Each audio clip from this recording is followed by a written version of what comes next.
ज्यानं भक्तीचा जिव्हाळा जाणला तो या जगातला दैववाण आहे असं महाराज म्हणतात. कारण भाग्यवानाची दैववानाची काही लक्षणं आहेत, काही कारण आहेत.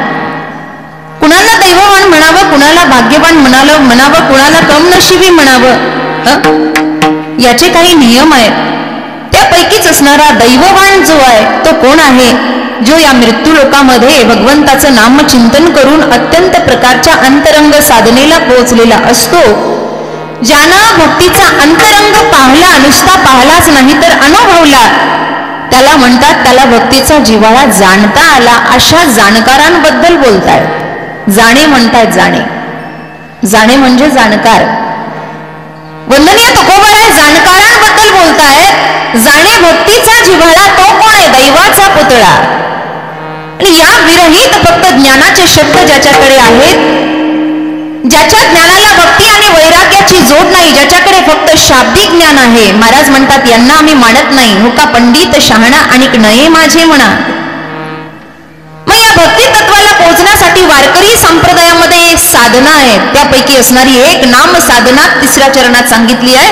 नाम रूपी जडले चित्त. आपलं चित्त नाम आणि रूपाला जडलेलं असावं. तुकोबराय म्हणतात भक्ताबद्दल जर असं झालं तर मी त्यांचा अंकित होतो, मी त्यांचा दास होतो. एवढंच नाही तर ही दास्यत्व भक्ती करता करता मी हेच सुद्धा जाणलंय की ज्यानं नवविध भक्ती जाणली आहे किंवा नवविध भक्तीपैकी एक जरी भक्ती अंगीकारली आहे तर तो मनानं, वचनानं, कर्मानं, अंतकरणानं शुद्ध असतो. या कारणे विठ्ठल विठ्ठल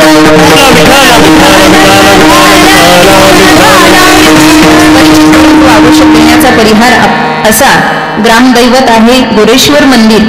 आणि त्या निमित्तानं गेले 48 वर्ष वेगवेगळ्या कारणास्वरूप मोठे मोठे रती महारथी या ठिकाणी आलेले आहेत आपल्या गावाला पावन करण्यासाठी. आणि आपल्या वाणीतून आपल्या सर्वांना त्यांनी प्रबोधन केलं.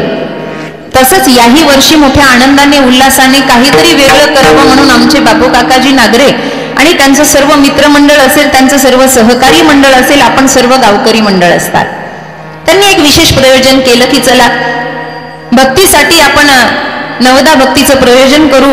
या अर्थाने 7 दिवसाचा कीर्तन महोत्सव आहे आणि मोठ्या आनंदाने जगातलं दुःख व्हावं, दुःख हे दूर करण्यासाठी सगळ्यात मोठा पर्याय म्हणजे परमार्थ आहे. म्हणून त्यांचं प्रयोजन चांगलं आहे. आणि नाम सप्ताह आता सुंदर अवस्थेत चालू आहे. सकाळी काकडा आहे, गाथा भजन, माय ज्ञानेश्वरीचं पारायण आहे, गाथा भजन आहे, प्रवचन आहेत, हरिपाठ आहे, कीर्तन आहे, हरिजागर आहे. या सर्वाचा आपण सगळे मनसोक्त आनंद लुटत आहात. आणि त्यामध्ये 3रं पुष्प माझ्या वाट्याला आलंय. माई बाप, या व्यास गादीवर उभा राहण्याची पात्रता माझी आहे किंवा नाही मला माहिती नाही. तुकोबरायांच्या अभंगावर बोलण्या इतपत ज्ञानही माझ्याकडे आहे किंवा नाही मला माहिती नाही. पण तरी सुद्धा परम भगवतीच्या कृपा आशीर्वादाने आणि सद्गुरू महाराजांच्या आशीर्वादाने जे व्यासपीठ लाभलं त्यावर उभा राहून जास्तीत जास्त अभंग सोडवण्याचा प्रयत्न करेल. विठ्ठल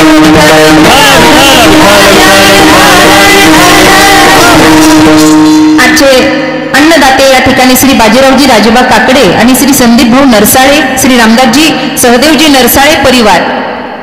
या अन्नदात्यालाही अखंड आयुष्य लाभो. ज्या आयुष्यामध्ये त्यांच्या आनंद येऊ, सद्गती सद्बुद्धी त्यांना मिळो. या अर्थाने सेवेला प्रारंभ करूया. फक्त विठ्ठल विठ्ठल चालल्यावर जरा हाताने जोरात टाळी वाजवत जा आणि माइंड फ्रेश ठेवा. चप्पल बूट बाहेर ठेवलेले आहेत का? मांडी खाली दाबलेत नाही ना? चपला सोबतच असतात म्हणून म्हणलं.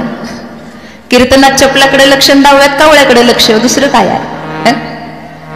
कधी कावळा शिवल कधी कावळा, बरोबर आहे. डावे होतात ना इकडं, जमलं. मग तुमचं नामचं सारखंच आहे. चप्पल बूट बाहेर यासाठी ठेवतात की मनाची वृत्ती जी द्विधा करते ना माणसाला ती बाहेर असावी. राग द्वेषाचे, काम क्रोधाचे चप्पल बूट बाहेर असावे. इथं रिकामं व्हावं. कारण गवळण म्हणते हरी या माझे मंदिरी, नाही कोणी दुसरी घरी, काम भ्रतार गेला दुरी.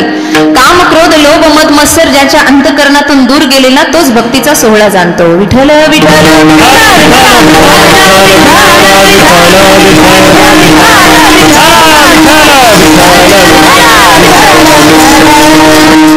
तोंड पाडून बसू नका. मागचं मंडळ ते मध्ये टक्कल पडल्यासारखं का? कोणाला जागा ठेवली काय? पुरुष मंडळ याय जायचा रस्ता आहे का? हो म्हणणार तर नाही म्हणणार. जेवणानंतर येत ना काका, हा ते तरी बरं झालं, नाही तर खाऊन खाऊन जांभळ्या दिल्या असते. काय म्हणतात महाराज, आपण इकडे वयस्क सर्व मंडळी विराजमान आहात, सवशण्या बसल्या का काय जेवायला? मावशी सरका बरं थोडं, पिवळ्या साडीवाल्या, मनक्याचे आजार दिसते, बरोबर आपली जागा धरून बसतात, एवढं खरं आहे. असं काय म्हणतात, अरे जिव्हाळा जाणणारा, जिव्हाळा म्हणजे काय? तुकोबराय हे जाणकार आहेत भक्ती तत्वातले.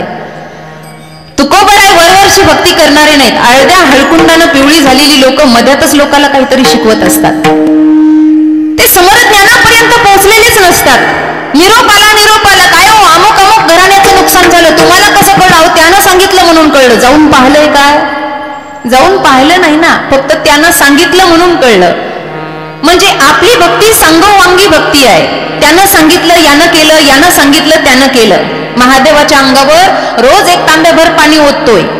मी ओततोय म्हणते, अर्पण करतो नाही. अर्पण करणं वेगळं, ओतणं वेगळं. का हो, महादेवाच्या अंगावर पाणी टाकता तुम्ही, नियम आहे का तुमचा? नाही नाही, आमचे बापदाते असेच होतच होते म्हणून आम्ही ओततोय. मी ओतणं का म्हणलं माहितीये का? अर्पण करताना सर्व भाव शुद्ध झालेला असतो, सर्व भाव एकवटलेला असतो. शब्द मराठीचे फार जपून वापरावे लागतात. स्नान वेगळे आणि आंघोळ वेगळे, स्नान वेगळं आणि आंघोळ वेगळी. आपण आंघोळीला स्नान म्हणतो, अंग धुणं वेगळं, स्नान वेगळं. स्नान म्हणजे काय? डोक्यावरून पाणी घेणे. बरं, फक्त डोक्यावरून पाणी, मग लोक म्हणतील नुसतं डोकंच धुवा, बाकीचं धुवायची काय गरज आहे?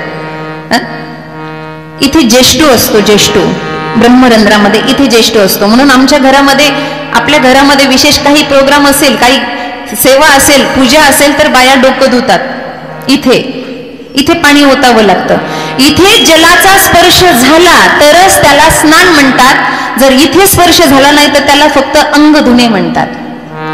तसं महादेवाला जल अर्पण करणं वेगळं आणि पाणी ओतणं वेगळं. इकडं पाणी ओतणं चालू आहे, लक्ष सारं मागे आहे. कोण आलंय, कोण गेलंय, पाटील आलेत का, सरपंच आलेत का, यंदा निवडणूक जोरात आहे. या जर भानगडीमध्ये गुंतलेले असेल तर त्या संभ्रमामध्ये भक्ती कधीही पूर्ण होत नाही. आम्ही काहीतरी जाणकार आहोत म्हणून प्रगट झालेली तुकोबराय, विशेष कारणानं आलेले तुकोबराय.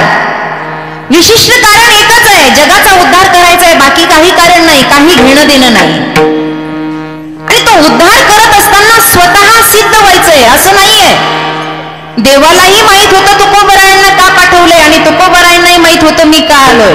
जर तसं माहित नसतं तर त्यांनी प्रमाणच म्हणलं नसतं, आम्ही वैकुंठ. दुसरं कोणतं कारण नाही. आलो याची कारणासी बोलिले जे ऋषी. शब्द महत्वाचा आहे, ऋषी. भारत ही ऋषींची परंपरा आहे. आपण ऋषीचे लेकरं आहोत, आपण संतांचे लेकरं आहोत. आपले माईबाप ऋषी आहेत, संत आहेत. कळतंय का? तुम्ही म्हणताल नाही ना महाराज, काही काहींचे पिता माळकरी होते की न होते माहित नाही, आई माळकरी होती की नाही. मग तुम्ही असं कसं म्हणता? मी पूर्वजांबद्दल बोलतेय, जिथून आपली वंश परंपरा सुरू झाली ना, मी तिथून बोलतेय. आपले पूर्वज पटत नसेल तर सांगते तुम्हाला, आपण ऋषींची लेकरं आहोत. विवाहामध्ये लग्न जमवायच्या वेळेला गोत्र विचारतात ना. झालं नाही तर मग कुंभमेळा आलाय जवळ. माझ्याकडे भगवे कपडे लय मोठे आहेत. गोत्र विचारतात का? आपण वयस्क आहात, मी लेकरू. माना हलवा म्हणजे मला बरं वाटतं. गोत्र विचारतात जोरात हलवा नजर विचारतात. तुमचं काय गोत्र आहे? मग गोत्राची नावं आपण सांगतो, अत्री गोत्र, मार्कंडेय गोत्र किंवा भरद्वाज गोत्र. काय काय गोत्राची नावं असतात, विवाहाच्या वेळी विचारल्या जातात. ती गोत्र म्हणजेच संत आहेत. आमचं गोत्र जर अत्री असेल तर आमची परंपरा अत्री ऋषीची आहे. आमचं गोत्र जर भरद्वाज असेल तर आमच्या घराण्याची परंपरा, आम्ही घराण्याचे वंशज भरद्वाजांचे आहे. अर्थात आपली परंपरा ऋषी महामुनींची आहे. पटलं? पटलं? एवढ्या चांगल्यांची लेकरं आपण तरी बिड्या ओढणं, सिगारेट ओढणं, खोटं बोलणं, दारू पिणं.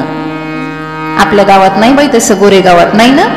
मुक्काम करायचंय म्हणून गोड गोड बोललेलं बरं, नाही तर जाऊ द्यायची नाही तुम्ही सकाळी मला.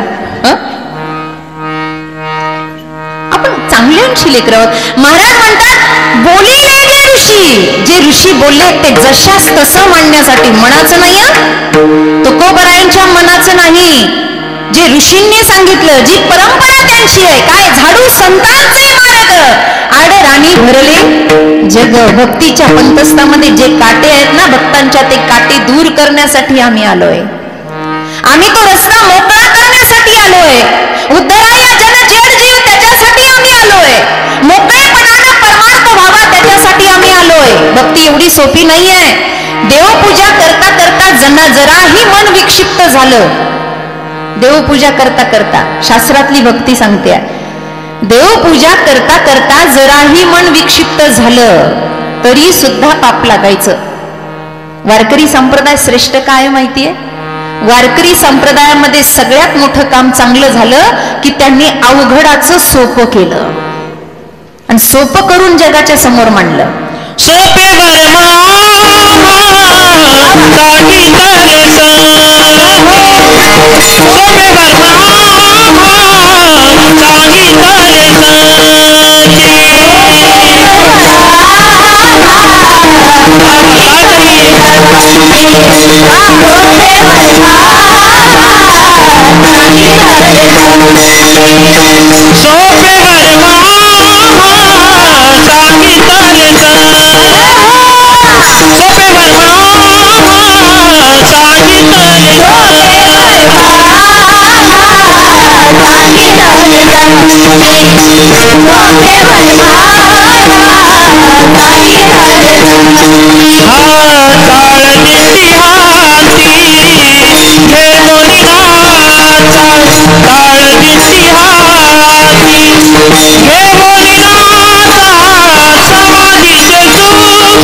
अवघडाचं सोपं करतात त्यांना संत म्हणतात आणि सोप्याचं अवघड करतात त्याला पंडित म्हणतात. शब्द नीट ऐका. सोपे वर्म आम्हा सांगितले संती, काय टाळ दिंडी हाती घेऊन नाचा. अवघडात जायची गरज नाही. समाधीचे सुख सांडा ओवाळून. कलियुगामध्ये फक्त नामाचा आधार आहे. तुका म्हणे सोपे आहे सर्वाहुनी, शहाणा तो धनी घेतो येते. कलियुग केवळ नाम आधारा. गोस्वामी तुलसीदासजी मानसच्या शेवटी सांगतात, संदेश देतात जगाला. सोपं आहे, सोपं आहे. तुकोबरायांनी इतकं सोपं केलं, वारकरी संप्रदायाने इतकं सोपं केलं. नाहीतर देवपूजा करताना जर मन विक्षिप्त झालं तर लगेच पाप लागायचं.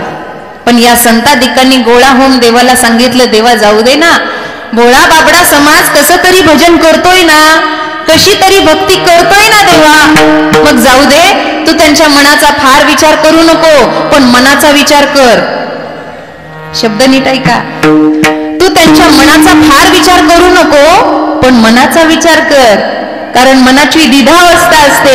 एक मन जरी बाहेर उठून गेलं तरी दुसरं म्हणत असतं, जाग्यावर बस, कीर्तन नाही, नको दुधाकडे लक्ष देऊ, कपाट लावून आलीयस, नको सोन्याकडे पाहू. तिंद तिंद घराकडे वळून पाहते. जाते मी तीर्थाला वळून पाहते घराला. भारूड. म्हणून म्हटले तुकोबाराय, देवा त्यांच्या मनाकडे लक्ष देऊ नको. म्हणजे एक मन जरी त्यांचं मानत नसेल ना देवा, पण मनाची दुसरी अवस्था तुला मानते देवा. त्यांच्या भोळ्या बाबड्या मनाचा विचार कर. आणि तुकोबारायातलं सामर्थ्य कमी नव्हतं माहिती का. एकदा तुकोबाराय देवपूजा करत होते. उदाहरण आपल्या सर्वांना ज्ञात असेल कदाचित. तुकोबाराय देवपूजा करत होते आणि तुकोबारायांची देवपूजा काही आपल्यासारखी नव्हती. हनुमान चालीसाच्या मध्येच अर्धा कप चहा, देवाची येतवारी, जय हनुमान ज्ञान गुण सागर, जय कपीस तिह लोक उजागर, दामोदर अतुलित बलनामा. आपलं भजन असं आहे. लगेच चहाचा कप. तुकोबरायांचं असं नव्हतं. निष्ठा एवढी होती. निष्ठा निष्ठा नाही बापू काका. निष्ठा वेगळं, निष्ठा वेगळं. काही काही निसटतात त्यांना निष्ठा म्हणतात. निष्ठा निष्ठा एवढी निष्ठा होती. ते भजनाला बसले आणि पूजेला बसले की सर्व भाव एकवटून रंगून जायचे. तुकोबराय. बंबाजी बुवा आले होते. बंबाजी बुवा आवाज दिला, तुकोबा महाराज आहेत का घरात? आई साहेब काळ्या इठाचं भजन करतोय. भोळी बाबडी भाषा होती. याचा अर्थ असा नाही की त्या तुकोबांना मानत नव्हत्या. उत्तम उत्तम प्रकारच्या पतिव्रता होत्या त्याही भक्तिमतीच होत्या. फक्त भाव त्यांचा थोडासा वेगळा होता. विठ्याचं भजन करत बसले असतील. आतून आवाज आला. बंबाजी बुवा बसले समोरच्या घरामध्ये. तुटकं फुटकं घर होतं. तुकोबरायांचं बसले होते. सावकारकी गेल्यानंतरचं, दुष्काळानंतरचं सांगते. बसले होते. बसले बसले बसले बसले तुकोबराय. आरती झाली परमात्म्याची. झाले समाधान तुमचे देखिले चरण, आता उठाविसे म्हणा येत नाही नारायण, वगैरे वगैरे झालं. मागणे एक तुझ प्रती आहे, देशील तरी पाहे पांडुरंगा, या संतास निर्विहेची मजदी, अनेक तुझे काही न नको देवा. हे मागणं मागितलं. आले. नमस्कार झाला. आले आणि बैठकीमध्ये बघितल्यानंतर बंबाजी बुवा म्हणले, अरे बापरे तुम्ही कधी आलात? ते म्हणले बराच वेळ झालो. आता बंबाजी बुवानी तुकोबरायांकडे पाहिलं नव्हतं. तुकोबरायांनी त्यांना जाग केलं होतं. मग बंबाजी बुवा उलट त्यांना म्हणले, तुम्ही कधी पूजा करून आलात? ते म्हणले तुम्ही गाईच्या गोठ्यात होतात तेव्हाच मी आलो.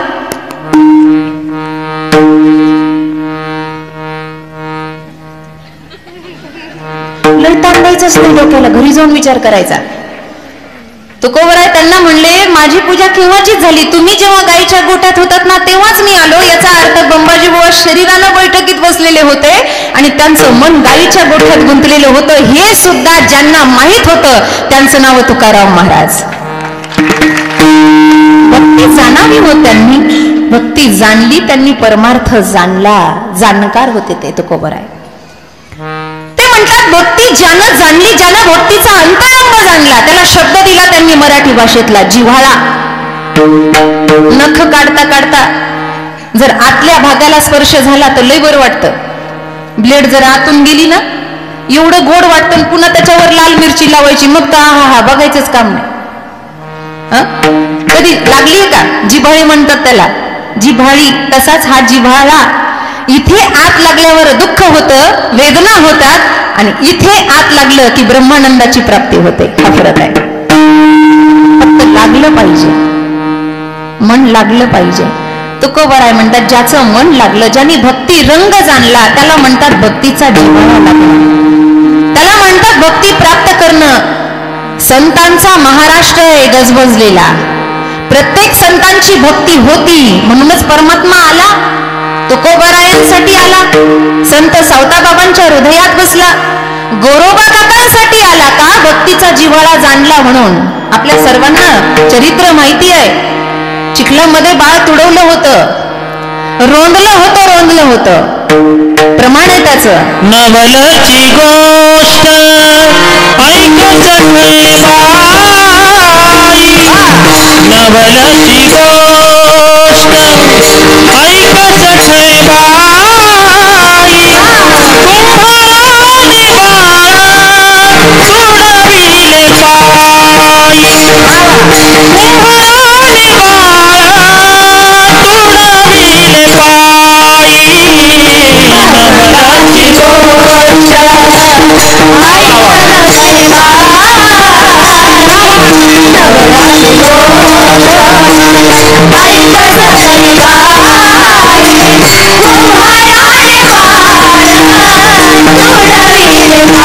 कुंभाराने बाळा तुडविले पायी, कुंभाराने बाळा तुडविले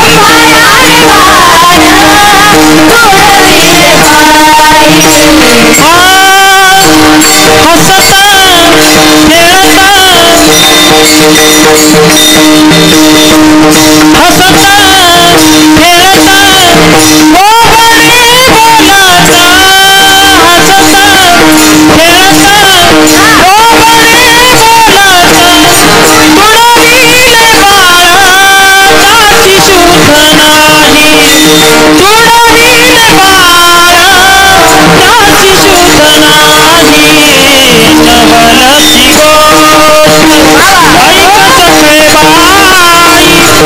विठ्ठलाची गोष्ट ऐकत रे बाई कुंभाराने बाळ तुडविले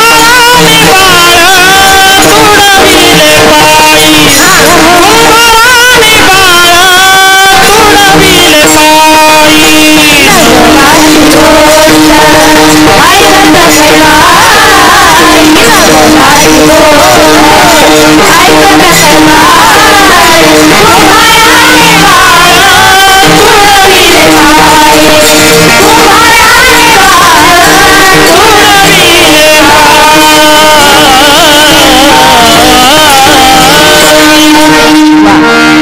नवलाची गोष्ट ऐक सखये बाई. चिखलामध्ये बाळ होतं ना, जेव्हा पत्नी आल्या तेव्हा कळालं की मी एवढा कसा रंगून गेलो विठोबाच्या नादामध्ये. त्याला म्हणतात अंतरंग. बाळ तोडवलं तरी मला कळलं नाही. रडायला लागले, वेदना व्हायला लागल्या, पत्नी आक्रोश करते, परिवार आक्रोश करतोय. आणि साक्षात परब्रह्म स्वरूप साकारलं विठोबाने. सांगितलं गरोबा फक्त आवाज तर दे. आवाज लावल्याबरोबर तुडलेलं बाळ सुद्धा धावत आलं. हे सामर्थ्य त्या संतांचं नाही तर अजून कुणाचं आहे? बोला ना, सांगा ना. एवढा मोठा महाराष्ट्र ज्यांच्या नावावर तरला त्यांचं सामर्थ्य थोडं वाटतं का तुम्हाला? सगळ्यात वारकरी संप्रदायातला सगळ्यात मोठा श्रीमंत संत आहे. काही लोकांचा भ्रम आहे तर ज्याच्याकडे काही नाही ते गळ्यात माळ घालतं, ज्याच्याकडे काही नाही ते गळ्यात माळ घालतं. सगळ्यात श्रीमंत संत शांतीब्रह्म एकनाथ महाराज. त्यांच्या घरी सुद्धा भगवंत नांदलाच नाव. कावडीने पाणी ज्या घरी चक्र पाणी वाहे.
द्वारकेची मूर्त हे प्रमाण कशासाठी सांगितले आहेत? हे प्रमाण यासाठी आधारभूत सांगायचे असतात की ते आपल्याला सिद्ध करून सांगतात की आपल्या महाराष्ट्रातले हे संत आहेत ज्यांनी देव उभा केला.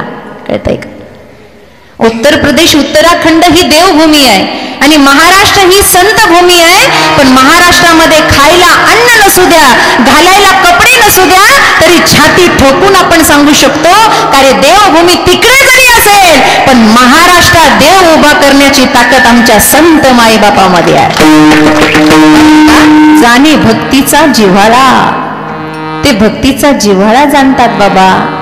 त्यांना वरवरचं नाटक आवडत नाही. नाटक तर संसारामध्ये करावं लागतं. संसारातली नाटकं पाहिली की नाही? नाही म्हणता एक जण. कमाल आहे. 70-80 वर्षाचं म्हातारं मान हलतंय असं. एवढं वय झालं तरी म्हणे एका म्हाताऱ्यानं बायकोचे भांडणं लागले 90 वर्षाच्या वयामध्ये. भांडणं लागले, एवढे भांडणं लागले. लोक म्हणले बाबा एवढं वय झालं काय भांडताय तुम्ही? ते म्हणलं रावसाहेब मध्ये पडू नका, 90 वर्षाचं वय झालं पण हिनं ओळखलं नाही अजून मला. एवढे दिवस केलं काय तेच कळलं नाही. म्हणजे 90 वर्षापर्यंत ओळखलं नाही. हा संसार आहे हो. हा कधी हसवायला लावेल, कधीही रडायला लावेल. ते गाडगुड्याचं ते माकड असतं ना, गारुड्याचं माकड पाहिले का? पूर्वीच्या काळातले खेळ असायचे. गडगड गडगड गडगड गडगड गडगड. प्रत्येक गावात जायचं आणि पैसे गोळा करायचं. त्याच्याजवळ माकड असायचं. मग माकडाचं नाव काही ठेवू, रामू ठेवू, शामू ठेवू, माकडाची नावं असायची. आणि ते माकडाच्या जीवावर पोट भरायचं. एक माकड, एक माकडीन आणि एक पिल्लू त्याच्याकडे असायचं. प्रत्येक गावात नवीन नवीन खेळ, प्रत्येक गावात नवीन नवीन खेळ. आलं बुवा गोरे गावामध्ये. मग काही लोकांना गंमतच पाहायला पाहिजे.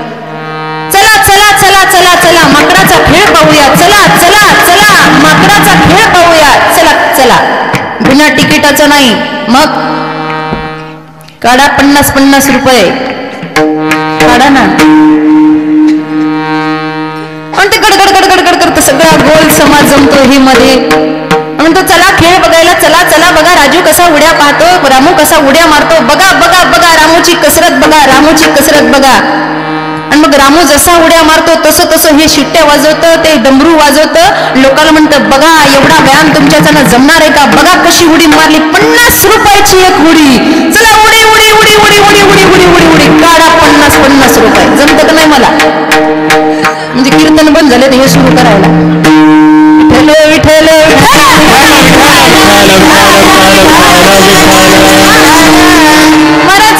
जमा करतं. बघा रामूनी कशी उडी मारली. आता रामू थकला. रामूला वाटतं आता लग्न व्हावं. कुणाला?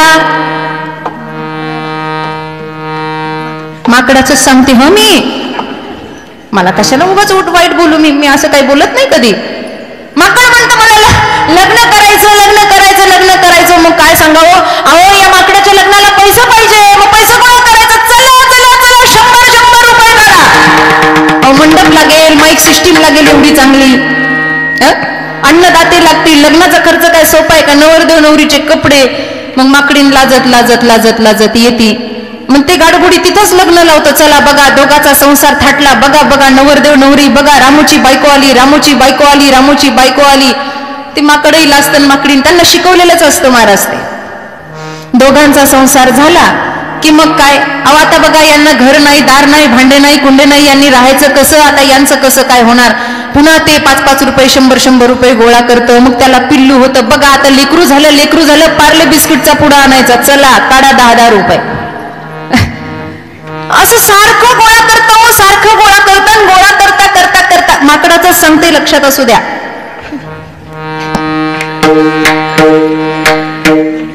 तुम्ही हसलेत म्हणजे काहीतरी गोड बंगाल मी असंच आहे बा. मी सरळ बोलायला लागले उगाच हसताय तुम्ही. काय आहे? पटतंय का तुम्हाला हे? जमा करता सगळं गोळा करायचंच लक्षण. एकदाच गोळा करून ठेवायचं. अरे वाट ना बाबा. लागेल ना पुढे. आणि मग काय? सगळा संसार झाला. आणि त्याच्यातच एकच दिवसाचा 1-2 तासाचा खेळ असतो त्या गारुड्याचा. त्याच्यातच सगळं करून दाखवायचं असतं. पुन्हा ते गडगड गडगड असतं. बघा बघा बघा बघा रामूचे बायकोचे भांडणं झाले. बघा आता सगळं करून दाखवतो. बोलता बोलता म्हणतं बघा आता रामू आजारी पडला. आता रामू मेला. बघा मेला. लगेच माकडी नेती रडायला लागते. नाटक करते.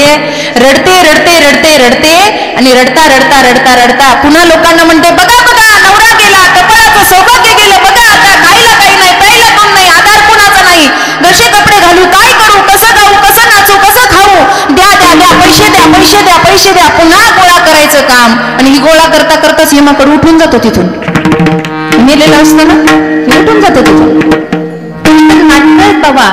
म्हणून म्हणलं माकडाचंच सांगते आहे. थोडस डोळे बंद करून आपला आविर्भाव जागा करा. आपल्या बाबतीत तर असं होत नाही. गारुड्याचा क्षण दिसे क्षण भरी कैसा संसार दिसे खरा कैसा संसार दिसे खरा कैसा संसार दिसे खरा गारुडाचा खेळ दिसे क्षण भरी कैसा संसार दिसे खरा कैसा संसार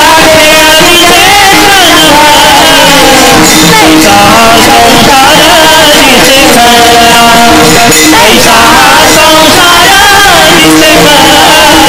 खरा कैसा संसार दिसे जसं त्या गारुड्याचं आहे तसंच हा संसार दिसतो भासतो आणि आपण त्याच्यात राहतो. दुःख झालं की रडतो आणि सुख झालं की हसू येत.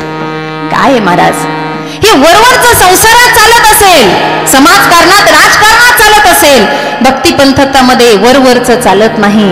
त्याला लागतं आतलं.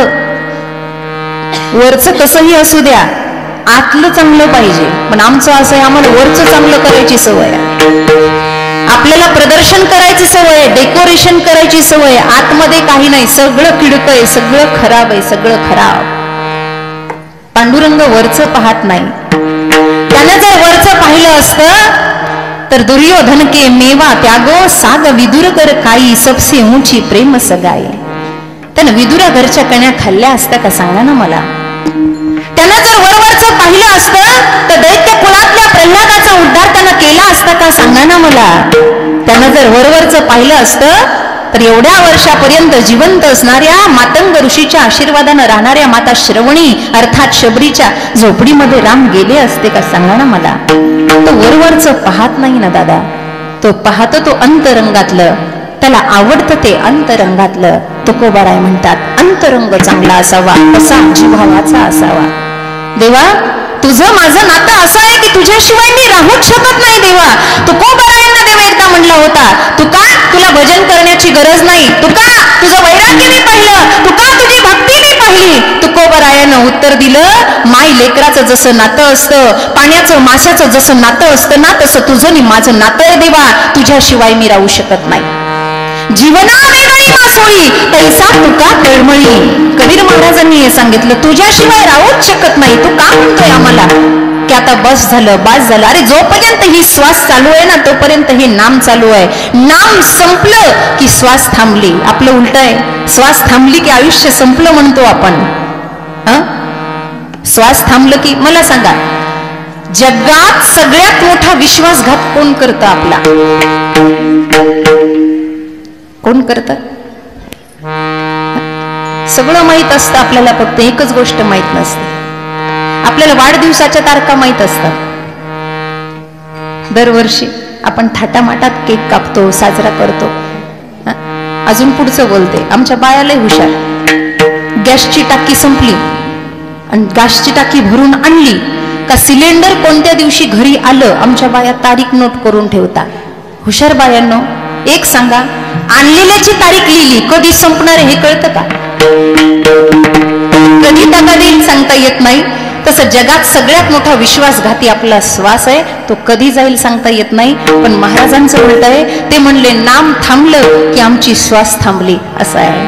कारण नामाशिवाय आम्ही जगू शकत नाही, नामाशिवाय आम्ही तरू शकत नाही. कारण का? त्याचं एक कारण आहे, अभंगाचं प्रथम जाणे भक्ती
त्याचं कारण हेच आहे, जाणे भक्तीचा जिव्हाळा, बाकी काही कारण नाही. जिव्हाळा जाणलं म्हणून. हा गंमत एक आहे, ते नशीबवान वेगळाच आहे. ज्याचं नाव घेतो तो नशीबवान नाही, तो दैववान नाही. ज्यानं नाव घेतलं तो दैववान. थोडस ऐका. नाव कुणाचं आहे? अखिल कोट ब्रह्मांड नायकाचं आहे. असा अखिल कोट ब्रह्मांड नायक मनुष्य अवतारामध्ये आला. एका कारणासाठी आला. रावण मरण मनुज कर ज्याचा. उद्या त्याचं कारण आहे. एका कारणासाठी आला, पण आल्यानंतर स्वतः राम हे ब्रह्मांड नायक आहे, रामचंद्र भगवान. पण तुकोबर आहे त्यांनाही दैववान म्हणत नाहीये. का? कर्म घेती झोले तिथे कुणाचे न चाले. त्यांना सुद्धा कर्म स्वीकारावं लागलं. कर्म कथा रवी नंदिनी बरुणी म्हणतात भरद्वाजजींच्या आश्रमात गेल्यानंतर. ते स्वतःची कहाणी सांगतात, कर्मकथा म्हणतात. कारण का?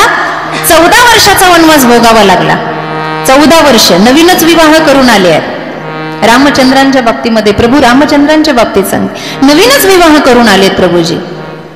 वैदेही आहे, वैदेह नगराच्या राजाची मुलगी आहे, साक्षात लक्ष्मी आहे. जनक सुता जग जननी जानकी, अतिशय प्रिय करुणा निधानकी. असं पद पाहिलंय गोस्वामी तुलसीदास. सगळ्या जगताची जननी आहे. पण तरी सुद्धा दोघांची जोडी जेव्हा अयोध्येमध्ये आली तेव्हा काही क्षणातच तापस वेस विशेष उदासी 14 वर्ष राम वनवासी. माझ्या मुलाला गादी द्या, रामचंद्रांना वनवास द्या. 14 वर्षाचा वनवास मागितला. ज्याचं नाव घेतो तो 14 वर्ष वनवास बघतोय, तो दैववान आहे का? सांगा ना. ज्याचं नाव घेतो तो 11 वर्ष 54 दिवस गोकुळामध्ये राहतोय. एवढा आनंद घेतोय, एवढा आनंद घेतोय. आणि ज्या वेळेला गड्यांना राजा किरे झाला ही अवस्था प्राप्त होते, त्यावेळेला तोच मुंडक खाली घालून उद्धवाच्या समोर डसडस रडतोय. उद्धवा, त्यानं सांगितलं जगाचं कारण आहेस तू देवा. वेदाला तू कळलं नाही आणि तुझ्या डोळ्यात पाणी यावं काय कारण आहे? मला दुःख झालं. बघा, जे वेदाला कळत नाही त्याला दुःख झालंय म्हणे, कारण मनुष्य देहामध्ये आहे. कोण? भगवान श्रीकृष्ण. मला दुःख झालंय उद्धवा. कुणाचं? अरे काय सांगू उद्धवा, सगळे ऐश्वर्य माझ्या पायाजवळ आहे. जग मला षडगुण ऐश्वर्य संपन्न म्हणतं उद्धवा. पण काय सांगावं, माझ्या डोळ्यात पाणी फक्त माझ्या आईसाठी येते रे. सगळं दिसतात मला, पण माझी आई मला दिसत नाही. माझी यशोदा माय जी कान्हा कान्हा म्हणते ना, ती मला दिसत नाही रे. म्हणून देव सुद्धा रडावा. तुकोबाराय म्हणतात, जर त्याला रडावं लागत असेल तर तो दैववान कसा? पण तरी सुद्धा ज्या वेळेला निजधामाला जाण्याची गती आहे आणि त्याचं ईश्वर स्वरूप प्रगट होतं ना, त्या वेळेला गीतेसारखा ग्रंथ त्याच्या मुखारविंदातून प्रगट होतो. एवढी त्याची ताकद आहे. म्हणून तो दैववान नसेल मनुष्य अवतारामध्ये, पण त्याच्या सत्य अस्तित्वामध्ये त्याचा नामाचा आधार घेऊन मनुष्य मात्र दैववान होऊ शकतो, भाग्यवान होऊ शकतो. पण तो मनुष्य कसा असला पाहिजे? त्यानं भक्तीचं तत्व जाणलं पाहिजे. भक्तीचं तत्व जाणलं पाहिजे. तो वेडा झाला पाहिजे. वेडा. त्याला दुसरं काही कळलं नाही पाहिजे. जिकडे बघावं तिकडे भगवंताचं अस्तित्व दिसलं पाहिजे. जिकडे बघावं तिकडे. रामनवमीचा प्रसंग आहे. रामायण भागवत आपण नेहमीच ऐकता. एक छोटासा प्रसंग मला सांगायचा आहे. संपूर्ण तन मन धनानं भक्ती करावी. ज्या वेळेला हनुमानजी, रामायणाचा प्रसंग आहे, हनुमंताने 2 वेळेला दोघांना कथा सांगितली. अशोक वाटिकेमध्ये माई जानकीला आणि अयोध्येला कुमार भरताला. कथा सांगता सांगता कुमार भरतांना ज्या वेळेला ते सांगत होते तेव्हा 14 वर्षाला एकच दिवस बाकी होता. एकच दिवस बाकी होता आणि रामचंद्र लंकेचा विजय प्राप्त करून प्रभूजी येणार होते आणि हनुमंताला निरोप द्यायला पुढे पाठवलेलं होतं. त्यावेळेला हनुमानजी प्रसंग सांगत होते. काय सांगावं, यांच्या जीवनात किती किती संकट आली. खूप प्रसंग सांगत होते. लक्षपूर्वक ऐका, तुमच्या कामाची गोष्ट आहे. एवढा सुंदर प्रसंग सांगितला. हनुमंताने सांगितला, हो पंचवटी घर सोडलं, बाप गेला प्रभूचा. राम राम कही राम कही राम राम कही राम, तन परिहर रघुवीर विरह राहू गए सुखदाम. बाप गेला हो, पंचवटी सोडली, जानकीचं हरण झालं आणि युद्धातून 2 पावलं प्रभूजी मागे झाले तर लक्ष्मणाला मूर्छा आली. सांगा ना त्या देवानं काय काय सहन करावं. लक्ष्मणाला मूर्छा आली हे ऐकल्याबरोबर सगळ्या स्त्रिया एकत्र झाल्या. त्यामध्ये सुमित्राजी सुद्धा होत्या आणि लक्ष्मणजींची पत्नी उर्मिला सुद्धा होती. सगळे जण होते तिथे. काय झालं काय झालं काय झालं काय झालं, काही नाही म्हणे. लक्ष्मणजींना मूर्छा आली का? इंद्रजिताचा बाण लागला हो. बाण लागला, बाण लागला. नंतर संजीवनी बुटी आणल्यावर त्यांना जागृती झाली, पण बाण लागला, बाण लागला म्हणलं की कौसल्या, सुमित्रा, कैकेयी मातेच्या डोळ्यात आसवाच्या धारा निघाल्या. सगळ्या स्त्रिया रडायला लागल्या, सगळ्या स्त्रिया रडायला लागल्या. फक्त उर्मिला रडत नव्हती.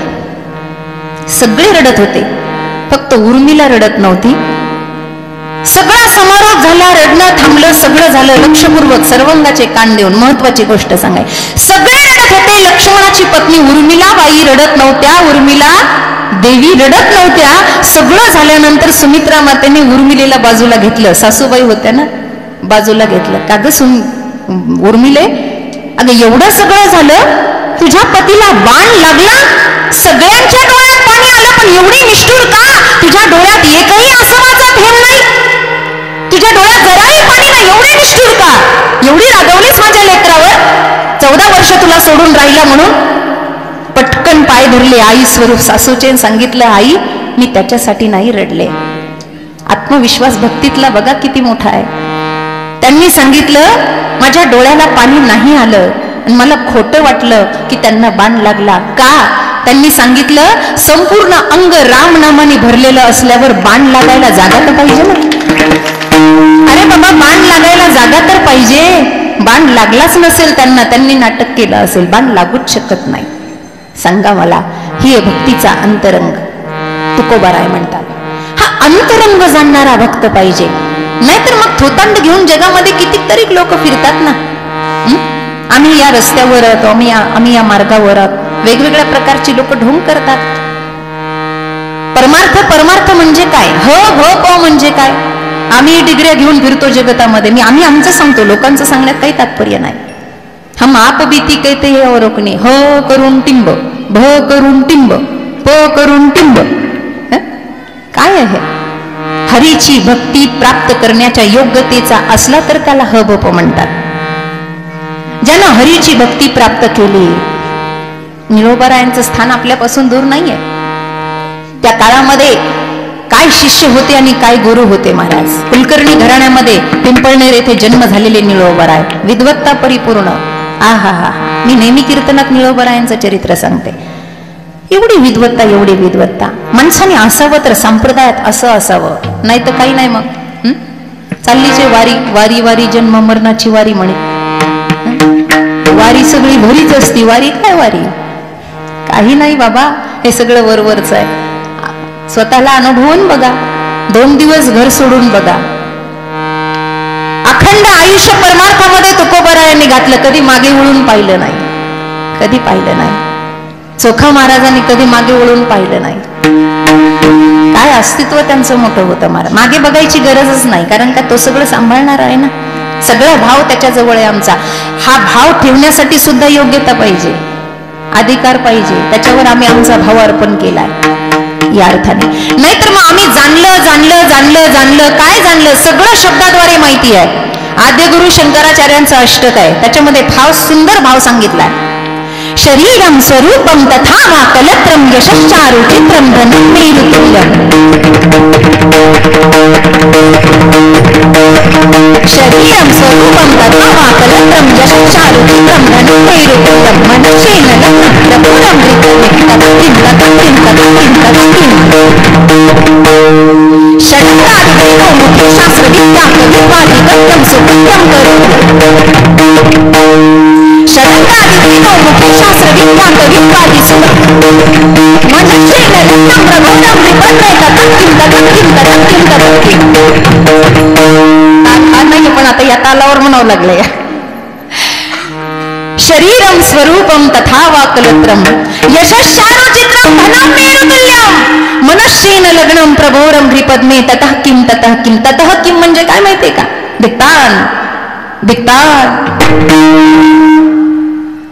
धिक्कार आहे तुझ्या जीवनाचा धिक्कार आहे ततः किं धिक्कार आहे अर्थ फारच छान आहे या श्लोकाचा शरीरम स्वरूपम ज्याचं शरीर सौंदर्यवान आहे काही लोक म्हणतात ना ते दिसायला फारच छान आहे तो त्यांना काही लावायची गरजच नाही म्हणून स्त्रीवर पुरुष मोहित होतो आणि पुरुषावर स्त्रिया मोहित होतात कधी कधी नवल असं होतं की स्त्रीवरच स्त्री मोहित होते बघा ना बाई असून काय सौंदर्य आहे स्त्रियावर मोहित होतात पुरुष पुरुषावर मोहित होतात काय नवल आहे हे आता सहज आलो म्हणून सांगते ज्याच्यावर आपलं मन मोहित झालं ना तेव्हा पटकन डोळे झाकून विचार करायचा हे एवढे सुंदर आहे यांना बनवणारा देव किती सुंदर असेल बनवणारा परमात्मा किती सुंदर असेल अर्थात शरीरम स्वरूपम तथा वा कलत्रम यशश्चारुचित्रम धनं मेरुतुल्यम मेरू पर्वता समान धन आहे शरीर यष्टी चांगली आहे सौंदर्य भरपूर आहे पण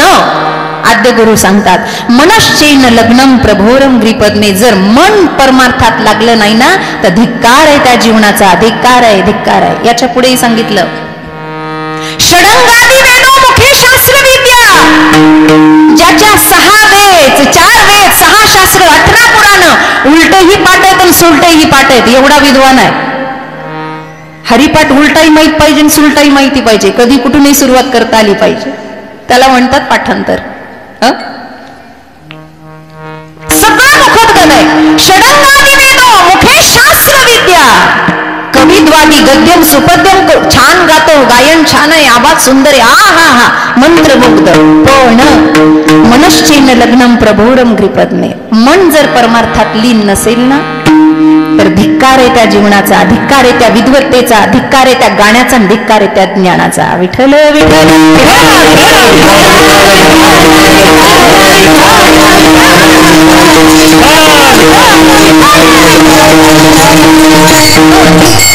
परमात्मा तत्वाजवळ हे मन लागणं फार महत्वाचं आहे अर्थात वरवरचा शहाणपणा चालत नाही अभंगाचं दुसरं चरण अनिकानो हे माझ्या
ज्ञानाचं पांडित्य नसावं त्याला पंडा म्हणतात पंडा पांडित्य असं असावं त्याच्या बरोबर वैराग्यही असावं भक्तीची जोड असावी त्याला महान विद्वत रत्न पंडित म्हणतात नाहीतर मग पंडे वेगळे पंडे फक्त असतात ते फक्त जाणतात मला सांगा अग्नी हा शब्द पाटीवर काढला आपण अग्नी काढायला सोपा आहे थोडासा अवघड आहे अग्नी काढला ना डोळ्यासमोर अग्नी हा शब्द आला अग्नी हा शब्द लिहिणं सोपं आहे का अग्नीमध्ये उभं राहणं सोपं आहे वेगार वाटतंय आणि त्यात उन्हाळ्याचे दिवस पुन्हा आहा हा बेकार थंडी. हा बरोबर आहे ना. शिवराग रघुपतीत मध्ये हसतच नाही, ठरवूनच आले तर हसायचं नाही. म्हणजे क्या करू मेरी सुरती ऐसी आहे. असं अग्नी लिहिणं सोपं आहे, अग्नीवर PhD करणं सोपं आहे, अग्नीत उभं राहणं कठीण आहे. संत म्हणजे अग्नीत उभं राहणं आणि पंडित म्हणजे अग्नी लिहिणं. आतून झरा ज्याच्या फुटतो ना त्याला संत असं म्हणतात. आतून झरा. म्हणून आपल्या घरात पिंपामध्ये पाणी साठवलं जातं. पाणी साठवण्याची पिंप असतात, टाके असतात ना, असतात की नाही.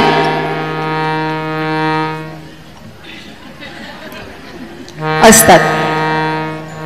मला सांगा त्या पिंपामध्ये त्या टाकीमधलं पाणी गोड लागतं का विहिरीतलं पाणी गोड लागतं ग. अहो तिथूनच आणलंय, त्याच विहिरीतून आणून इकडे टाकले, पण तरी सुद्धा विहिरीतलं पाणी गोड लागतं. कारण का इथे दुसऱ्याचं घेऊन टाकलेलं आहे आणि तिथे आतून झरा फुटलेला आहे. जिथे आतून झरा फुटलेला असतो ना तिथे तत्ववेत्ता महापुरुष जगाला उपदेश करत असतो तुकोबारायांच्या गाथ्याप्रमाणे आणि माय ज्ञानेश्वरी प्रमाणे. किती वर्णन करावं, किती वर्णन करावं संतांचं. वर्णन करता येत नाही महाराज. पांडित्य सोपं नाही, पण तरी सुद्धा पांडित्य चांगलं आहे. पण त्या पांडित्याचा जर गैरवापर झाला, ज्ञान हे जगतामध्ये क्रांती करतं, ज्ञान हे उजेड पाडतं. उजेड ज्ञान म्हणजे दुसरं काय, उजेड. ज्ञान म्हणजे, आणि ज्ञान जर श्रोत्रिय ब्रह्मनिष्ठाकडून झालं, पंडित तर ज्ञानालाच म्हणतात ना, तर तो ज्ञानी वेगळा. दिव्याखालचा अंधार दिवा घालू शकत नाही. घालू शकतो का. आपण म्हणतो दिव्याखाली अंधार, म्हणत नाही. दिव्याखाली अंधार नसतो काय, दिव्याखालचा अंधार. पण एकदा सूर्याचा उदय झाला की त्या दिव्याखालचा अंधार सुद्धा जातो. तसं ज्ञान झालं की जगताचं अज्ञान दूर होतं. पण ते पांडित्य भक्तिपंथस्थाच्या कामाला आलं पाहिजे, त्याच्यामध्ये भक्ती रंग असला पाहिजे. ज्ञानानं जगतामध्ये क्रांती होते. उदाहरण कधी आपण ऐकलं असेल, कालिदासांचं काव्य भारतीय विद्यापीठामध्ये फार प्रकाशित आहे. ज्ञानानं जगतामध्ये क्रांती होते. कालिदासांचं काव्य. कालिदासांची मुलगी ही एवढी विद्वान होती, एवढी विद्वान होती, आणि विद्वत्ता बरोबर तिच्या सौंदर्याचा आहापोह सगळीकडे उठला होता. माझ्याकडे लक्ष द्या, लक्ष द्या. आहापोह उठला होता सगळ्या पंचकृषीमध्ये. विद्वाने विद्वाने विद्वाने. कालिदासाचं काव्य सहज असं ओळीमध्ये म्हणता येत नाही, वाचणाऱ्याला लवकर कळतही नाही. सगळं असं सूत्रबद्धता आहे त्याच्यामध्ये कालिदासांच्या काव्यामध्ये. एवढी विद्वान. ज्ञान हे जगतावर प्रभाव टाकतं, प्रकाशित करतं. यावर मी बोलतेय. ज्ञान कसं आहे पुढे मला अजून बोलायचंय. एवढं प्रतिभावंत ज्ञान आहे, एवढं ज्ञान आहे. ती रोज शिवमंदिरामध्ये पूजेला जायची आणि पूजेला जात असताना एक तरुण तिचा रस्ता अडवायचा आणि तिला म्हणायचा माझ्यासोबत लग्न कर, तू एवढी सुंदर आहे. गावगुंड होता. गावगुंड माहिती ना तुम्हाला. गावगुंड काय पटापटा मान हलवल्यात बाई. गाव आई बापाच्या जीवावर फुकट खाणं म्हणजे गावगुंडगिरी. गावगुंड. हा गावगुंड होता. आता त्याचा काय भरोसा, कधी उचलून नेईल काय सांगता येतं. एवढा तिला परेशान करायचा, एवढा परेशान करायचा. सतत मागे पुढे, सतत मागे पुढे, सतत. कंटाळून गेली होती. तरी तिनं पित्याला सांगितलं नव्हतं. स्वतः तिच्या सामर्थ्य होतं. एक दिवस ती मंदिरातून बाहेर येत असताना त्यानं तिचा हातच धरला आणि सांगितलं, उद्या जर मला तू उत्तर दिलं नाही की माझ्यासोबत लग्न करते की नाही तर तुला उचलून घेऊन जाईल. तिच्या एकदम घाबरली ती. आता गावगुंड आहे, काही करू शकतो. एकदम घाबरली महाराज. घाबरल्यानंतर आजूबाजूची लोक ती गेल्यावर गोळा झाली. बहुतेक लोक भांडणं झाल्यावर येत असते. बहुतेक लोक आम्ही असतो तर होऊच दिले नसते, आम्ही तेच केलं असतं, त्याची काय टाप होती, आमच्या समोर भांडणं करायची, गप बस, तू असल्यावर जास्त लागले असते असं म्हणत. गेल्यावर काही काही लोक येत असते. सगळी लोक गोळा झाली. म्हणले बाई किती दिवस सहन करतेस बाळा, एक तर बापाला सांग नाही तर त्याला उत्तर दे. तिच्या डोक्यातच बसलं महाराज. आता पूर्वीचा काळ होता, पूर्वी शब्दामध्ये तशी ताकद होती कारण साधना होती. म्हणून आमचे स्वामीजी नेहमी सांगायचे कीर्तनकारांनी आधी साधना करावी मग लोकांना सांगावं. नाही तर उठले की पळ कीर्तनाला, पळ कीर्तनाला, उठले की पळ कीर्तनाला. आपलीच बॅटरी चार्जिंग नाही, लोकांना आपलीचे ढोस काय पाजावे. थोडी तरी आपली तरी चार्जिंग पाहिजे ना बाबा. बंद करून आम्ही बी राम राम राम राम केलं पाहिजे तर तुम्हाला देता येईल आणि तर त्याचा जगावर प्रभाव पडत असतो. नाही तर हे फुकटचे बोल असे वाया जातात. वाया जातात. रात्रभर जागीन शिवाची तिनं आराधना केली. याला उत्तरच द्यायचं म्हणले उद्या. तत्ववेत्ता होती महाराज. दुसऱ्या दिवशी ताट भरून शिव मंदिरामध्ये गेली हा बाहेरच पोरं घेऊन उभा. तेव्हा बी ते प्रकरण होतं तुमच्यासाठी काही पंच. ते प्रकरण तेव्हा पण होतं. बाहेर यायची वाटच. ती बाहेर आली लगेच चौकातली लोक तमाशा पाहायला लोक लवकर गोळा होतात. लोकांचा सगळं अशी गर्दी जमा झाला. सगळे ती मध्ये तो मुलगा मध्ये सगळे जमा झाले. सगळे एकत्र झाले आणि ती त्याला बोलायला लागली. लोक म्हणले बोल बोल घाबरू नको आम्ही आहेत. बोल म्हणले बोल. तो ऐकत होता. कमरेवर हात ठेवून ती लागली बोलायला. तिनं ज्योतिषशास्त्रातून त्याला उत्तर दिलं. विद्वान होती ती. ज्ञान हे क्रांती करतं. ज्ञान हे प्रकाश टाकतं. ज्ञान हे उजाळा देतं. ज्ञान इतकं चांगलं आहे. तिने त्याला उत्तर द्यायला सुरुवात केली. आता लय हुशार लोक तुम्ही माझ्या समोर बसलेले आहे. त्याला बोलायला लागली. ए दुसऱ्या, तिसऱ्याची अपेक्षा करतो काय? मी 5ची 6वी आहे. तू 9 जरी दिलं आणि 11वं डोक्यावर घेतलं तरी तुझ्या हाताला लागणार नाही. जाऊ द्या मग कशाला सांगायचं. सांगू का? सांगू नको. जोरात म्हणल्याशिवाय नाही सांगणार. सांगू दम नाही आवाजात. सांगू त्याच्यासाठीच आले सांगायला. मी काय बसायला आले काय? सांगणारच आहे ना बाबा. ए दुसऱ्या, तिसऱ्याची अपेक्षा करतो. मी 5ची 6वी आहे. तू 9 जरी दिलं ना 11वं डोक्यावर घेतलं तरी तुझ्या हाताला लागणार नाही. Noted point. लिहून घ्या. कामाची गोष्ट आहे. ते म्हणलं ही दुसऱ्या आणि तिसऱ्या आणि चौथ्या आणि 5व्या काय बे एक बेन बे दोन्हीच्या. जे विद्वान होते त्यांनी टाळ्या वाजल्या. तिथे विद्वानांनी टाळ्या वाजल्या. तिथे टाळ्या वाजल्या. अरे देवा लेटच करंट आहे. तिथे टाळ्या लूज कोणते वाजल्या पण कमी वाजल्या. समजच ना तुम्हाला काय एवढ्या टाळ्या वाजल्या तिथे विद्वानांच्या. ते म्हणले वा क्या बात आहे. म्हणजे पोरीने काय नाक म्हणलं. म्हणले बापाचं. पोरगी म्हणजे बापाचं नाक असते. काय कालिदासाचं नाव काढले म्हणले. अरे दुसऱ्या, तिसऱ्याची अपेक्षा करतो. मी 5ची 6वी 9वी जर 9 जरी दिलं 11वं डोक्यावर घेतलं तरी तुझ्या हाताला लागणार नाही. विद्वान लोक एवढे खुश झाले. ते तर असं बघायला लागलं जसे तुम्ही पाहतात ना ते तसं पाहत होतं तिच्या तोंडाकडे. काय बोलत ते काही कळच ना. मग ते विद्वान म्हणले बाई याला जरा मराठीत सांग. ती म्हणली तुला ज्योतिष माहिती का? ए येड्या, ए दुसऱ्या, ज्योतिष माहितीये का तुला? ज्योतिषामध्ये 12 राशी. 12 राशी माहितीये ना? ये दुसऱ्या म्हणजे ज्योतिषातल्या 12 राशीपैकी दुसरी रास कोणती आहे? वृषभ. आणि वृषभ म्हणजे काय? मी कशाला म्हणू भाऊ. म्हणजे ती त्याला काय म्हणली? ए दुसऱ्या म्हणजे काय? असा. ए वृषभा, ए दुसऱ्या, तिसऱ्याची अपेक्षा करतो. तू माझ्याकडे वाईट नजरेनं पाहतो. मी 5ची 6वी आहे. 5वी रास आहे सिंह, 6वी रास आहे कन्या. मी सिंहाची कन्या आहे. तू 9 जरी दिलं, 9वी रास आहे धनु म्हणजे धन. तू धन जरी दिलं आणि 11वं डोक्यावर जरी घेतलं, 11वी रास आहे कुंभ म्हणजे पाण्याचा घडा भरून रोज माझ्या घरी पाणी जरी भरलं तरी तुझ्या हाताला लागणार नाही अशी मी आहे. अरे दुसऱ्या, तिसऱ्याची अपेक्षा करतो. मी 5ची 6वी आहे. 9 जरी दिलं ना 11वं डोक्यावर जरी घेतलं तरी तुझ्या हाताला लागणार नाही. ते साष्टांग पायावरच पडलं. ते म्हणलं बाई काही संसार भिंसार करू नको. अशा भाषेत बोलायला लागलीस म्हणल्यावर लग्न कधी करणार आणि संसार कधी करणार? तू माझा गुरु, मी तुझा चेला. तात्पर्य काय? ज्ञानामध्ये क्रांती आहे, ज्ञानामध्ये ताकद आहे. पण ते ज्ञान जर अभिमानाच्या अधीन गेलं सगळा नाश झाला, पतन झालं.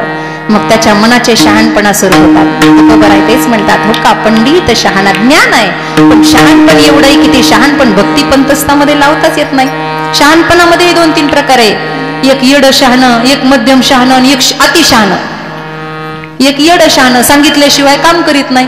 त्याला सांगावं लागतं पाणी आण, चहा आण, बशी उचल, घरात नेऊन ठेव. शहाण्यातलं येड, मध्यम शहाणं थोडंफार मनानं करतं, अति शहाणं. एक जणाच्या घरामध्ये म्हातारी खोकलत होती. बापांना सांगितलं 10 रुपये घे बाटली आण खोकल्याची. तो म्हणला अजून पैसे द्या. बापाला वाटलं कमी या, मला मेडिकलचं काय ज्ञान आहे. त्यानं 100 रुपये दिले. म्हणलं अजून द्या. 500 रुपये दिले. पैसे घेऊन हे गेलं. मेडिकल मधून खोकल्याची बाटली तर आणलीच, पण कपड्याच्या दुकानावरून 2.5 मीटर पांढरं कपड घेऊन आलो. अतिशहाणं. बाप म्हणला काय भांडण आहे. तो म्हणला खोकला नाही राहिला तर पांढरा कपडा कामाला येईल. आता तर कळलं ना. असे शहाणे असतात. हे शहाणे नाही ना भक्तीमध्ये कामाचे. हे शहाणपण नाही ना कामाचं. मग त्या शहाणपणामध्ये अंतरंग करायचा असेल तर सोपी साधना अभंगाच्या 3ऱ्या चरणाचा.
नामरूपी साधना वारकरी संप्रदायात.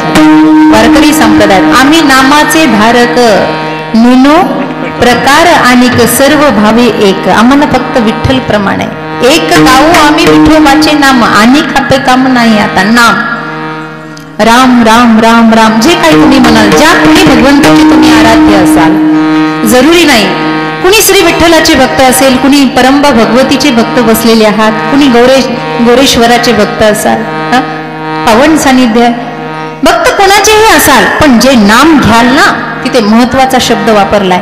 ज्या रूपाकडे पाहाल ना तिथे महत्वाचा शब्द वापरलाय. जडले चित्त. हे चित्त जडणं फार महत्वाचं आहे. चित्तामध्ये विकृती भरलेली आहे, एवढा कचरा भरलेला आहे. पाहुणे यायचे म्हटल्यानंतर आपण अगोदर काय करतो? पाहुणे यायचे म्हटल्यावर स्वयंपाक करतो, खायचंच आपल्याला, बाकी काय नाही. अरे घर साफ करता का नाही? करता ना. जिथं कचरा असेल तिथे पटकन काय लावता? पडदे लावता की नाही? याला म्हणा हुशार, शाबास. पटकन कोहून द्यायचं आणि पडदा लावायचा. बायांचं मोकळं काम, मोठं काम, पडदे लावायचे सगळ्या घरात. पडदे. एखादा पाहुणा चुकून तिकडे जातो, तिकडे नका जाऊ, तिकडे इथं बस. पहिले काय करतो? घर साफ करतो. का? पाहुण्यांना पवित्र वाटलं पाहिजे. तसं देव जर हृदयात यावा असं वाटत असेल तर भजनाचा झाडू मारावा, मनातला कचरा बाहेर काढावा, म्हणजे अंतकरणात देव येऊन बसत असतो, त्याच्याशिवाय बसत नाही. हे चित्त कुठेतरी पवित्र झालं पाहिजे बाबा. हे तर मांगल्याचं प्रतीक आहे. म्हणून तुकोबाराय म्हणतात नाम घ्यायचं. नाम जिथे बसाल तिथे नाम घ्या, हरिभजन करा. राम राम स्मरा आधी करा, नंतर नाही. तुम्ही म्हणता शतविहाय भोक्तव्यम सहस्रम सान आचरेत, सगळं जाऊ द्या. रामकृष्ण परमहंस बहिर्दिशेला, बहिर्दिशा म्हणजे कळतं ना, जुन्या लोकांना कळत असेल, आंघोळीच्या आधी जिथं जातो त्याला बहिर्दिशा म्हणतात, आता टॉयलेट म्हणतात, बाकी काय आहे बहिर्दिशा. ते बहिर्दिशेला गेले ना, शिष्य 2 त्यांच्या सोबत असायचे रामकृष्ण परमहंसांचे. तिथे गेल्यावर सुद्धा, बहिर्दिशेला गेल्यावर सुद्धा ते हरिस्मरण करायचे. एकदा एका शिष्याने त्यांना विचारलं, महाराज इथे? ते म्हणले अपवित्र पवित्र व्हा. असं म्हटलं की सगळं होतंय. अरे इथे बसल्यावर जर माझा जीव गेला तर वर काय तोंड दाखवू.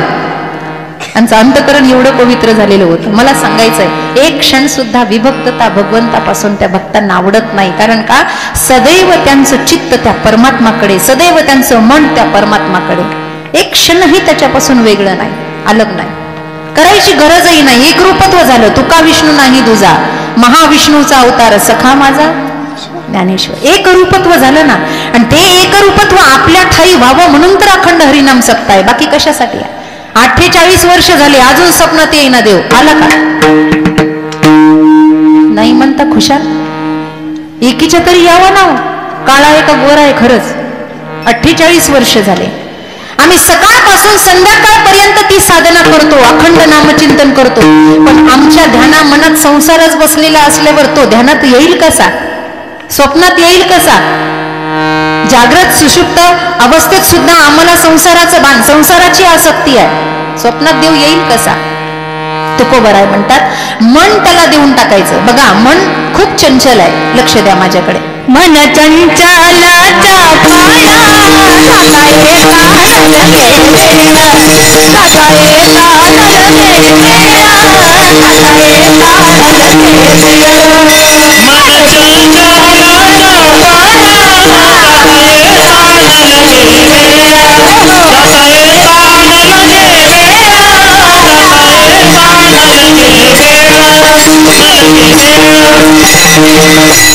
मन चंचल चपळ कृतय मन की अटपटी, झटपट लखी न होय, झटपट लग जाए चटपट दर्शन होय. मन चंचले, जाता येताना लगे वेळ.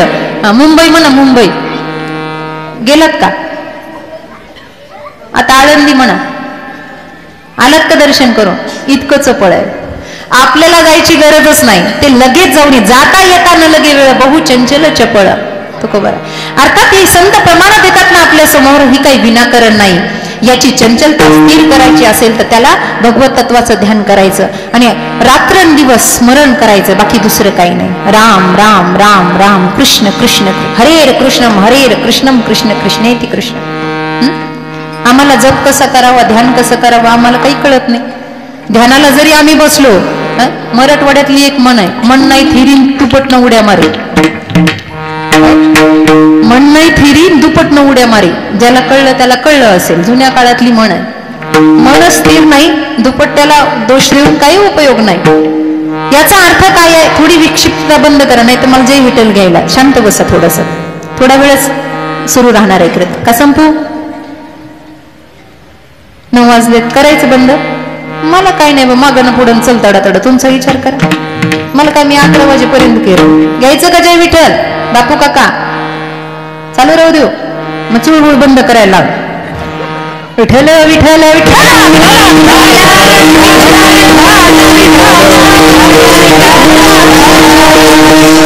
जाता येता चंचल एवढं स्थिर, त्याला स्थिर करण्यासाठी ध्यान साधना आहे. बरीच लोक ध्यान साधना करतात, ध्यानाला बसतात. एक जण मला म्हणला, दीदी मी सकाळच्या 4ला ध्यानाला बसतो, 7ला ध्यानावरून उठतो. याला कसं कळलं 4 वाजले 7 वाजले म्हणून. ध्यान कोणाचं, घड्याळाचं का देवाचं. साहजिक आहे ना. मी 4 वाजता बसलो आणि मी 7 वाजता उठलो, म्हणजे मनानं सांगितलंय 7 वाजले बस उठ आता, बाकीची कामं करायची. अरे ध्यान असं नाही आहे. कोंडू कोंडूल धरीन जीवे म्हणतात, सर्व भावे पूजीन. ध्यान जर लागलं ना की त्याच्याशी सर्व समर्पण. हा हा, राजस सुकुमार मदनाचा पुतळा, हे मन त्याला देऊन टाकायचं देवा. सगळ्यात मोठी अर्पण करण्याची गोष्ट काय आहे माहितीये, सुमन. सुमन बसलेली आहे की इथं.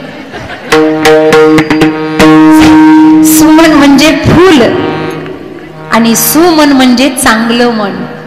देवाला जर काही अर्पण करायचंय ना तर फक्त मन अर्पण करा, बाकी त्याला काहीच लागत नाही. फक्त मन अर्पण करा. ये मन बड़ा चंचल है, जितना इसे समझाए, जितना इसे समझाए ये उतना ही मचल जाए. फार चंचल चपळ आहे, पण त्याला जर मनच देऊन टाकलं ना मग काही चिंता करायचं कामच नाही मला. हे मनच त्याला देऊन टाक. पांडवांचं मनच त्याला अर्पित होतं. कृष्ण कृष्ण कृष्ण कृष्ण. संपूर्ण महलामध्ये हस्तिनापूरच्या भगवंत फिरून आले. अरे मी इथंच कोण मला आवाज देतोय? कृष्ण कृष्ण कृष्ण कृष्ण. सगळा महल पायाखाली घातला. सगळ्यांच्या जवळून फिरून आले. अहो अर्जुनाच्या सुद्धा जवळून देव गेले पण कळालं नाही. शेवटी एका जागेवर स्थिर झाले आणि डोळे बंद केले. तेव्हा देवाला कळालं अर्जुन जरी झोपलेला आहे ना पण अर्जुनाचा रोम रोम कृष्ण कृष्ण म्हणतोय, म्हणून द्वारकेचा राणा पांडवा घरी. नामरूपी जडले चित्त त्याचा दास मी अंकित. तुकोबराय म्हणतात देवदास होतो संत दास होतात, फक्त हे मन हे चित्त त्याच्याशी जोडलेलं असावं. म्हणून संप्रदायाच्या नियमाप्रमाणे एकदा भजन.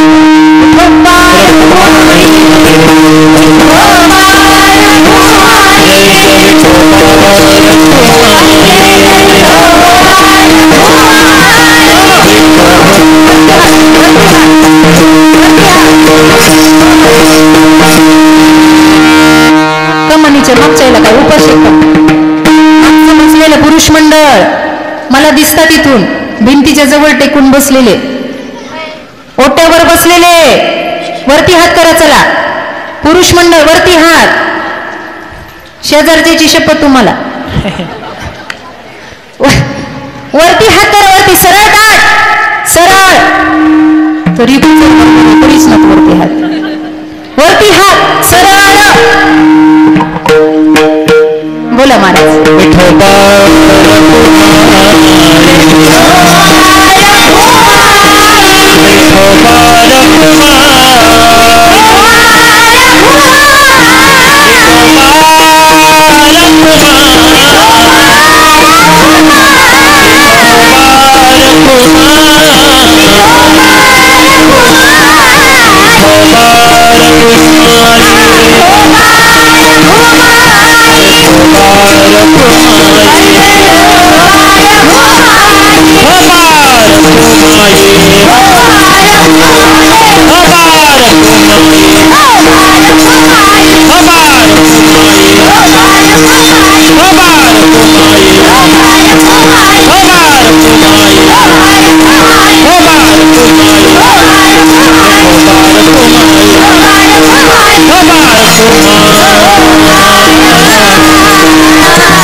गाये उसका भी बोला.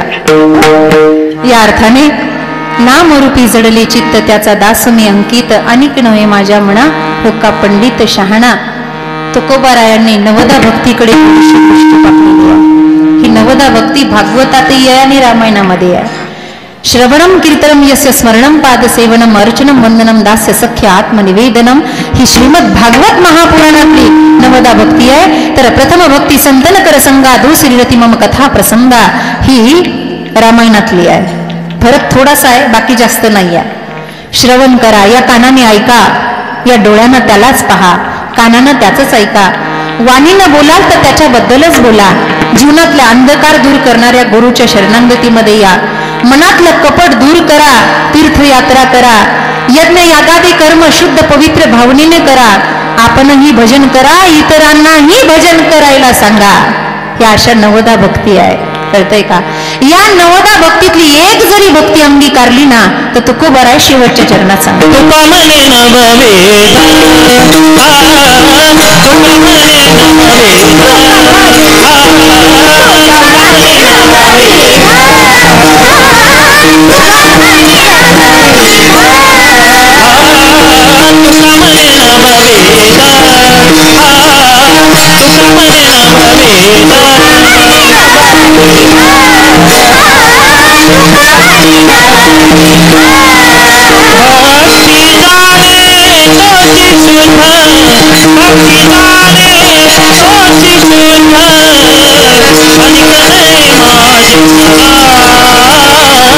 Thank you.